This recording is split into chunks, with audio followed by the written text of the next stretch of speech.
Hey guys, welcome to my channel Shabnam and Simran. তো কেমন আছো? আশা করছি সবাই অনেক ভালো আছো। আর ব্লগটা কিন্তু আমি এখানেই শেষ করেছিলাম, আবারও ঠিক এখান থেকেই শুরু করলাম। তো ভাইয়াকে নেওয়া হয়ে গেছে, এখন কিন্তু আমরা যাব বোলপুর। আর বোলপুরটা ভালো মতোভাবে ঘুরবো। আমাদের প্ল্যানই ছিল যে ভাইয়াকে নেওয়ার পরেই কিন্তু আমরা বোলপুর যাব। তো আসার পথেও দেখেছিলাম আমরা বোলপুরে নেমেছিলাম, ওখানে একটু চাটা খেয়েছিলাম। তো কেননা আমাদের বাড়ি যাওয়ার রাস্তাতেই পড়ছে, তো অনেকটা পথ চলে এসেছি। তো ভাবলাম মিয়ামর থেকে একটা কেক নিয়ে আমার পুচকুকে খাওয়াবো, কেননা ও হচ্ছে সেরকমভাবে ব্রেকফাস্টটা করেনি। যেহেতু অনেকটাই সকাল সকাল উঠেছে, তারপর গাড়ির মধ্যে অনেকটা রাস্তা, যেহেতু একটু শরীরটা ওর খারাপ করছিল, তো বললাম যে চলো একটা কেক খাও, খালি পেটে কিন্তু শরীরটা আরও বেশি খারাপ করবে। তো কেকটা দারুণই টেস্টি ছিল। মিয়ামরের কেক আর কি বলবো বলো, মানে অলওয়েজই ভালো। আর তার সঙ্গে যেটা নিয়েছিলাম কেশর ফ্লেভারের, মায়েরও কিন্তু খুব ভালো লেগেছে। মাকে মানে আমি একবার খাইয়ে দিলাম, তো মা বলছে যে হ্যাঁ দারুণই টেস্টি, আমিও একটা খাবো। তো তারপর ভাইয়ার আমি গিয়ে আবারও কেক নিয়েছিলাম। তো আমার পুচকু বলছিল ফার্স্টে খাবো না মা, আমার ভালো লাগছে না। তারপর একবার দুবার নিয়ে বলছে না ভালোই লাগছে, আমি খাবো। তো তারপরে হচ্ছে আবারও আমরা কেক নিয়ে এসেছিলাম, যেটা হচ্ছে আবার সবাই মিলে খেলাম। তারপরে তো আবার যাব, আজকে খুব আনন্দ করব, খুব মজা করব। তোমরা ব্লগটা দেখতে থাকো, আশা করছি তোমাদের কিন্তু ভালো লাগবে।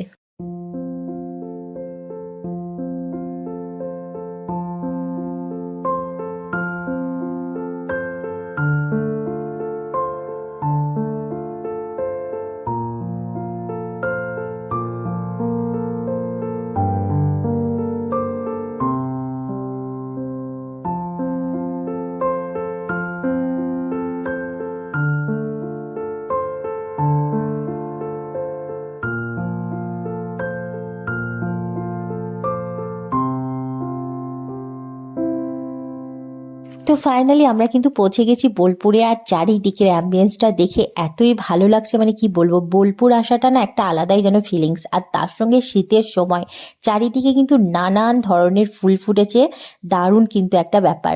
আর বহু বছর পর কিন্তু আমি এলাম বোলপুরে। অনেক বছর আগে একবার এসেছিলাম, মানে আমার কলেজ লাইফে, তখন আমাদের প্রজেক্টের জন্য আসতে হয়েছিল ওই শান্তিনিকেতনে। তো খুব ভালো লেগেছিল আমার তখনই। তো ভেবেছিলাম যে আবারও আসবো, তো আমরা প্রায় প্ল্যান করি আসবো আসবো, কিন্তু কি আর বলতো, হয়ে ওঠে না। যে কারণে ভাইয়া প্ল্যান করেছিল যে এবার আমরা যদি নামি, আমি যদি নামি তাহলে হচ্ছে দুর্গাপুরেই নামবো, তাহলে কিন্তু আমাদের আসা হবে। তো যাই হোক, খুব ভালো লাগছে। আর দেখো কি সুন্দরভাবে, মানে কি সামান্য সামান্য জিনিস দিয়ে এত সুন্দরভাবে জিনিসগুলো করা আছে না, দেখতে যেন দারুণ লাগছে। আর এই যে এরিয়াটা না অনেকটা বড় এরিয়া। তো আমরা এখন চারিদিকটা ঘুরে ঘুরে দেখছি, তোমরাও দেখো, ভালো লাগবে।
তো চারিদিকটা ঘুরে না ভীষণই ভালো লাগছিল, আসতে তো ইচ্ছেই করছিল না। তো ভাইয়া এদিকে ফোন করে ডাকছে যে চলে আয়, এদিকে খাবার অর্ডার দেওয়া হয়ে গেছে, চলে এসেছে। তো যাই হোক এলাম, মানে আসতে ইচ্ছেই করছে না, মানে কি বলবো, একটা আলাদা রকমই শান্তি। ভীষণই ভালো লাগলো কিন্তু এসে। আর এদিকে দেখো আমরা কি কি খাবার অর্ডার দিয়েছি সেটাও তোমাদেরকে বলবো। আর আমার পুচকুকে দেখো, নিজের হাতে খাবে, মানে খুব খুশি, লেবু মাখিয়েছে। বলছে, আমি বললাম যে আমি খাইয়ে দিই, তো বলছে না তোমাকে খাওয়াতে হবে না, আজ আমি নিজেই খাবো। মানে ঘুরতে এসেছে না, ওর মানে একটা আলাদাই আনন্দ। আর তার সঙ্গে মামা, আন্নি, নানু, মানে সবাইকে পেয়েছে, একদম মনের মতো সব মানুষগুলোকেই পেয়েছে। তো এইদিকে দেখো সবাই স্টার্ট করে দিয়েছে। আমাকেও বলছে বারবার যে স্টার্ট কর, আমি বললাম দাঁড়া একটু ভিডিও করে নিই, তারপর স্টার্ট করব। তো এখানে রয়েছে ফুলকপির তরকারি, আলু পোস্ত, ডাল, শাক, লেবু, পেঁয়াজ, লঙ্কা, সাদা ভাত, আর এখানে রয়েছে মোস্ট অ্যাট্রাকশন মাটন। তো চলো এখন তাহলে খাওয়াটা স্টার্ট করি।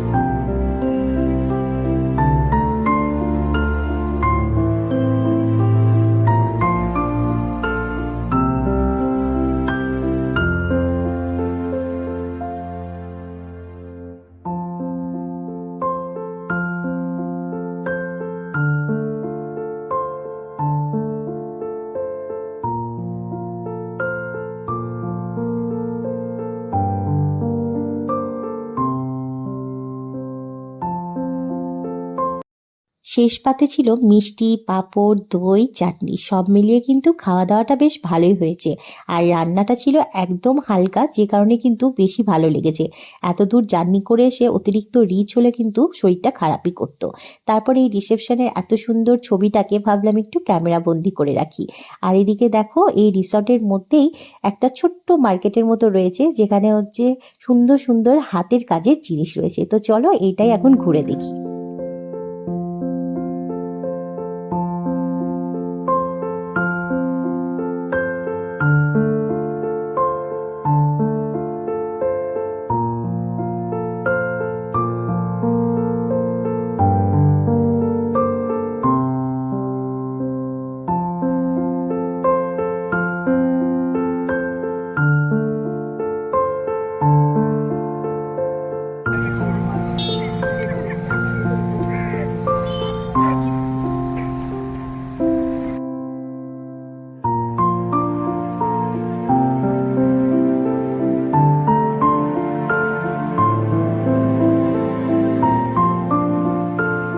তো এখান থেকে আমরা টুকটাক অনেক জিনিসই কিনে ফেলেছি।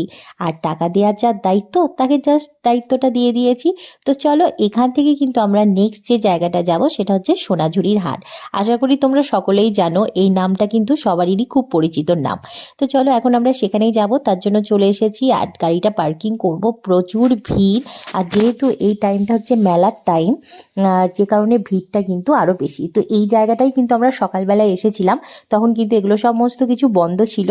তো আমি ভাবছিলাম যে এই ভেতরে যাব, কিন্তু ওইদিকে যেহেতু ভিড়টা বাড়ছে, তো ভাইয়া বললো যে চ, পরে এসে ঢুকবি, আগে আমরা সোনাঝুরি হাটটা ঘুরে আসি। তো গাড়িটা পার্কিং করে জাস্ট অল্পই রাস্তা, কিন্তু যেহেতু মায়ের একটু পায়ে ব্যথা করছিল, সে কারণে আমরা একটা টোটো নিয়ে নিয়েছি। এখন হচ্ছে টোটোতে করে এই দেখো চলে এসেছি সোনাঝুরির হাট। এটার জন্যই কিন্তু অনেকক্ষণ থেকে ওয়েট করেছিলাম, মানে যাব সোনাঝুরির হাট যাব, মানে এরকম একটা ব্যাপার। তো মানে এখানে এসে এত ভালো লাগছিল, মানে কি বলবো, আমরা তো এতটাই এক্সাইটেড হয়ে গেছিলাম, মা, আমি, ভাবি, মানে যে যেদিকে পাচ্ছি সে সেই দিকে মানে ছুটে চলে যাচ্ছি। মানে এত জিনিস দেখে আর বুঝতে পারছি না যে কি নেব আর কি নেব না। তো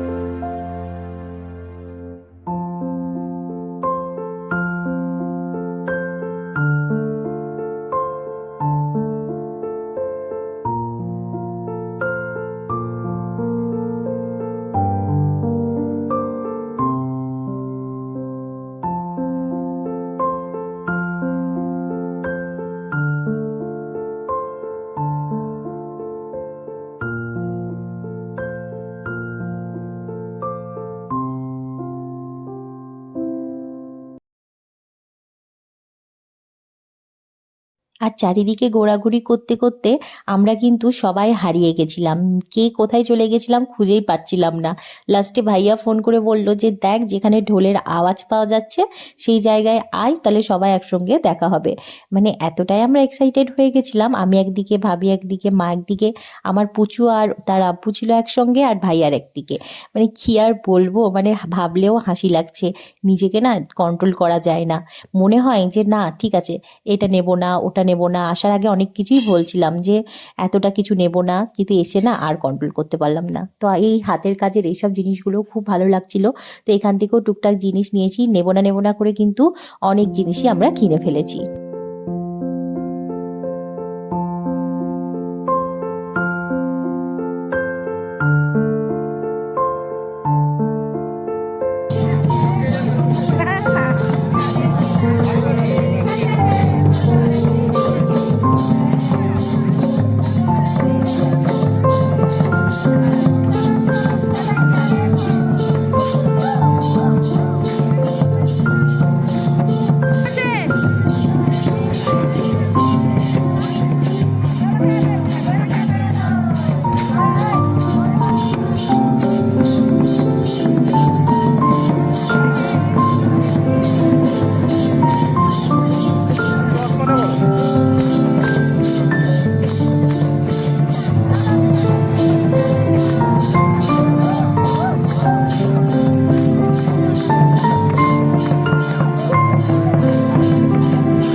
এদিকে আমাদের তিনজনার জ্বালায় আমার পুচু, আমার হাজবেন্ড আর হচ্ছে আমার ভাইয়া, তো তিনজনে মিলে এসে এক জায়গায় বসে পড়েছে, বলছে এদের সঙ্গে আর পারছি না, এখানে বসে বসে চা খাই।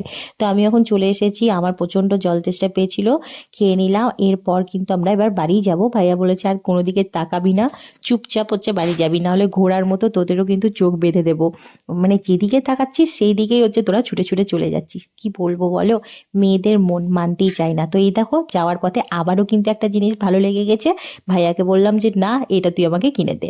তো যাই হোক, এটা নিয়েই কিন্তু শেষ, আর কিন্তু কোনো দিকে তাকাবো না এটাই ভেবেছিলাম, কিন্তু সেটা আর হয়নি। তারপরেও কিন্তু একটা জিনিস কিনেই ফেলেছিলাম। তো এদিকে দেখো এরপর চলে এসেছি আমরা একটু ছানার পায়েস খেতে, তো দারুণই টেস্টি ছিল, মানে খুব ভালো লাগছে। এটা এমনি অন্য সময় খেয়েছিলাম, এতটা ভালো লাগেনি। তো চলো ব্লগটা এখানেই শেষ করলাম, তোমাদের কেমন লাগলো অবশ্যই জানিও। আর কিন্তু আমার এনার্জি নেই। Tata bye bye, good night.